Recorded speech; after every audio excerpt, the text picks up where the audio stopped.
Voilà, bonjour à tous. Donc aujourd'hui une vidéo pour parler un petit peu de sécurité de vos cryptos et de vos mineurs. Donc là je fais cette vidéo surtout parce qu'il y a eu donc hier on a reçu la récompense de Miners Wars un peu plus tard que d'habitude, hein. Voilà. On suppose que c'est lié justement à la grosse attaque qu'il y a eu sur Swissborg. Donc pour ceux qui n'ont pas suivi, ce qui s'est passé, c'est que la plateforme elle a perdu des millions de dollars.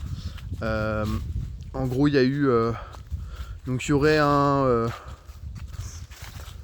des pirates qui auraient compromis un gestionnaire de paquets très utilisé.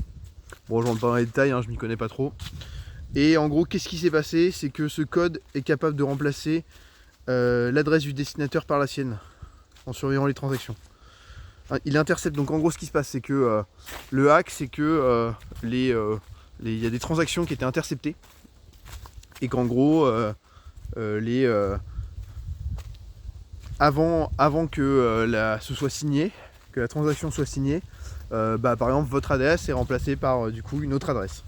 Et ce qui fait que comme ça, ils ont volé pas mal d'argent. Voilà. Et donc, ça aussi interroge sur nous, notre propre sécurité. Donc là pour Swissborg, la plateforme a remboursé absolument tous ceux qui s'étaient fait voler, etc. Donc il n'y a pas eu de personnes lésées à part la plateforme, bien sûr. Parce que la plateforme, quand même, elle se doit d'assumer, on va dire ça. Mais ça nous rappelle bien aussi que en crypto, on a l'avantage d'avoir, je vais parler pour du Bitcoin, on a l'avantage d'avoir une monnaie fiable, qui n'est pas imprimée, dont on peut être propriétaire, etc. Par contre, le gros revers de la médaille, c'est que c'est pas notre banque qui le gère. C'est qu'on est responsable, nous, de nos bitcoins. Donc si on met nos bitcoins sur une plateforme qui crache, qui a des failles de sécurité, qui a des trucs, voilà, on risque de tout perdre.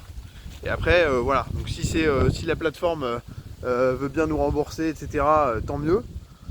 Mais c'est pas toujours le cas. Ça peut pas être toujours le cas parce que la plateforme, ça dépend de sa situation financière, etc., d'à quel point, d'où est-ce qu'elle en est, si elle a besoin encore d'avoir une crédibilité ou si elle est complètement morte. Voilà, donc il y a ça. Vous êtes dépendant d'une plateforme, potentiellement, donc ça faut faire attention. Et donc c'est pour ça que c'est aussi important d'aller sur des hard wallets pour sécuriser ses cryptos. Donc moi personnellement j'utilise Ledger, c'est pour ça que je le mets en lien d'affiliation parce que moi c'est ce que j'utilise. Il y en a d'autres qui utilisent Tangem. Moi je n'ai jamais utilisé donc je connais pas, je vais pas trop en parler, mais ça a l'air bien, hein, ça a l'air très bien aussi pour sécuriser ses cryptos. Mais en gros tous les hard wallets, wallets physiques avec des sécurités, etc., ça vous permet justement de vous être propriétaire de la sécurité de vos cryptos. Enfin, vous êtes gestionnaire directement de la sécurité de votre crypto. Et en gros, il y a besoin d'une intervention physique. Voilà, on ne peut pas juste vous la prendre comme sur une plateforme où il y aurait quelque chose. Voilà, donc par exemple, moi si je parle par rapport au hack qu'il y a eu là, la sécurité Ledger, c'est que avant de valider chaque transaction, eh bien on a les adresses. Ça nous dit à quelle adresse on l'envoie. Et donc on peut vérifier l'adresse. Voilà. Et donc typiquement là, si vous aviez eu une transaction interceptée sur Ledger, en fait vous auriez pu voir que par exemple si vous envoyez de la crypto à vous-même là sur un de vos comptes, vous auriez pu voir que en fait votre adresse, l'adresse sur laquelle étaient envoyées les cryptos correspondait pas en fait à votre adresse à vous. Voilà. Donc c'est pour ça que c'est pas négligeable. Et donc sur GoMining, il y a un point qui est important, c'est que on est propriétaire de nos NFT. Donc si vous les laissez vos NFT sur le portefeuille virtuel où ils sont, sur le wallet de base de GoMining, bon là c'est GoMining qui est en charge de votre sécurité et qui peut agir sur vos mineurs. Voilà, donc l'avantage c'est que si vous avez un problème avec vos mineurs en direct, enfin ou autre, vous pouvez dire bon c'est GoMining qui est responsable, etc. Mais bon, comment dire, si par exemple il y a quelqu'un qui vous hack votre compte GoMining, concrètement il peut se transférer vos mineurs, il peut les minter, si vous ne les avez pas mintés, ils peuvent les minter. Ça je reviendrai après sur ce que c'est. Mais voilà. Et donc en gros, on peut, en vous hackant votre compte GoMining, on peut en fait s'emparer de vos mineurs. Voilà. Donc déjà, je dirais que la première sécurité à prendre pour éviter de se faire que ce soit quelqu'un qui se connecte à votre compte et qui vous vend vos mineurs sur le marché secondaire, qui se les vend à lui-même, hein, ou que je ne sais quoi. La première des sécurités déjà, c'est d'activer la double authentification. Voilà, ça me pense être la base déjà pour au moins sécuriser un peu votre compte GoMining. Ensuite, voilà, donc moi j'ai fait le choix d'envoyer mes mineurs. Moi j'ai un Ledger, j'ai le Nano S Plus. Voilà, c'était, je trouve que dans les wallets physiques, du coup, il se connecte par USB, il est simple, c'était un des moins chers, je le trouvais très bien en termes de sécurité, il n'avait pas toutes les options compliquées, Bluetooth, machin, etc. Donc je le trouve très simple d'utilisation, très bien, donc c'est pour ça moi j'ai sélectionné ce modèle-là. Et donc moi j'ai fait le choix de m'envoyer mes mineurs sur mon compte Ledger pour plusieurs raisons. Voilà, déjà pour que si quelqu'un se connecte à mon compte GoMining de manière X ou Y, il puisse, voilà, mes mineurs, il peut pas se les envoyer, ils sont sur mon compte Ledger. Donc là, il faudrait en gros que la personne s'introduise sur mon compte Ledger. Et là, vu que c'est un portefeuille physique avec des sécurités, en fait, voilà, c'est beaucoup plus compliqué en fait. Si on n'a pas la clé Ledger, si on n'a pas le code PIN, etc. En fait, on peut rien faire, quoi. Donc ça c'était important pour moi de sécuriser mes mineurs. Donc d'une part d'un possible hack, tentative de fraude sur mon compte GoMining.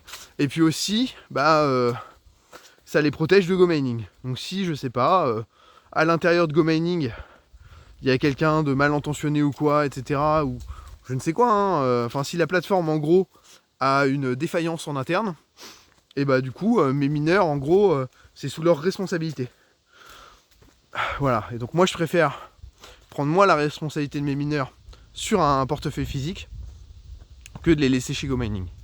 Voilà. Après pour moi voilà, c'est portefeuille physique, bien sûr qu'on peut se l'envoyer sur MetaMask, etc. Mais moi là je serais voilà, je pense que je préfère les avoir peut-être chez GoMining plutôt que chez MetaMask. Bon voilà, là après la question se pose, mais en tout cas voilà. Moi c'est pour ça que c'est aussi important pour moi d'avoir un wallet physique de manière générale. C'est pareil hein, pour quand vous commencez à stocker du BTC, etc. Bon pour moi c'est important de les avoir en bien sécurisé, voilà. Et voilà. Sur ouais. Donc là c'est vraiment une vidéo d'introduction parce que je réagis en fait un peu au fait d'actualité qu'il y a eu hier. Je ferai d'autres vidéos sur le PC pour bien expliquer comment on sécurise ses mineurs, comment ça se passe un petit peu. Bon, au début je sais que quand j'avais envoyé mon premier mineur sur Ledger Live, donc qui est l'application du Ledger, je voyais pas mes mineurs. En fait ils sont dans vous avez des comptes. Dans le compte Ethereum, il y a une catégorie avec tokens, etc. Et quand vous cliquez dessus, en fait là, vous voyez tous vos tokens GoMining.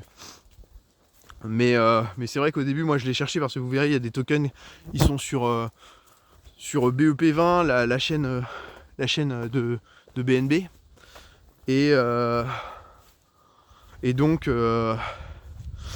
Et donc ils sont pas visibles quand vous allez dans votre compte BNB sur Ledger, ils sont pas visibles. Mais par contre vous les voyez absolument tous. Vous avez deux catégories, la catégorie Ethereum, la catégorie BNB. Vous avez aussi, moi j'ai pas de mineurs sur tonnes dans mon portefeuille, mais je sais qu'il y en a, hein. Il y en a, mais moi voilà j'en ai pas. Et voilà un petit peu. Mais ça je le montrerai sur le PC, je reviendrai en détail, mais si jamais voilà. Je dis à précision parce que moi je sais qu'au début j'étais là, j'envoie mes mineurs et je me dis ils sont où? Alors aussi très important, quand vous envoyez comme ça vos mineurs, si vous faites la moindre connerie dans l'adresse, normalement avec Ledger, il n'y a pas de souci, il y a des copier-coller, il y a des machins, mais juste pour vous dire, si vous faites la moindre erreur dans votre adresse ou quoi, votre mineur vous pouvez le perdre définitivement, d'accord? On est encore une fois, le fait qu'on soit décentralisé, ça fait qu'il y a personne qui peut venir vous court-circuiter, voilà, si tout est sécurisé bien, etc. Mais le revers de la médaille, c'est que chaque connerie que vous faites, voilà, on peut pas vous la rattraper, d'accord? Après, vous pourrez aller pleurer à GoMining que vous avez perdu votre mineur, que tout ça. eux eux ils y peuvent rien, ils vont pas vous redonner de mineurs, d'accord. C'est donc toujours faire attention, toujours envoyer son mineur 1 TH en premier pour faire le crash test, d'accord. La première transaction que vous ferez, faites d'abord le crash test avec votre mineur 1 TH et voilà, comme ça au moins vous êtes rassuré quoi. Commencez pas à balancer votre plus gros mineur en transaction test, voilà, parce qu'on sait jamais, si jamais vous avez fait la moindre connerie, perdre 1 TH, on peut se le permettre, des centaines de TH, là on pleure quoi. Voilà. Donc voilà. Je préfère faire la vidéo maintenant d'introduction. J'en ferai d'autres sur PC. N'hésitez pas à venir poser des questions. Il y a des... moi j'ai pas de tangème etc. Donc je peux pas mettre de lien d'affiliation. J'ai pas prévu d'en avoir un. Je suis très content de mon ledger etc. pour le moment. Je verrai plus tard. Mais si vous voulez des liens d'affiliation, discuter ou quoi, bah n'hésitez pas à rejoindre le Discord. Hein. Il y a pas mal de monde avec qui vous pouvez discuter et qui ont d'autres méthodes pour sécuriser leur crypto. Voilà. Mais voilà. Bon écoutez, une bonne journée à tous et à bientôt.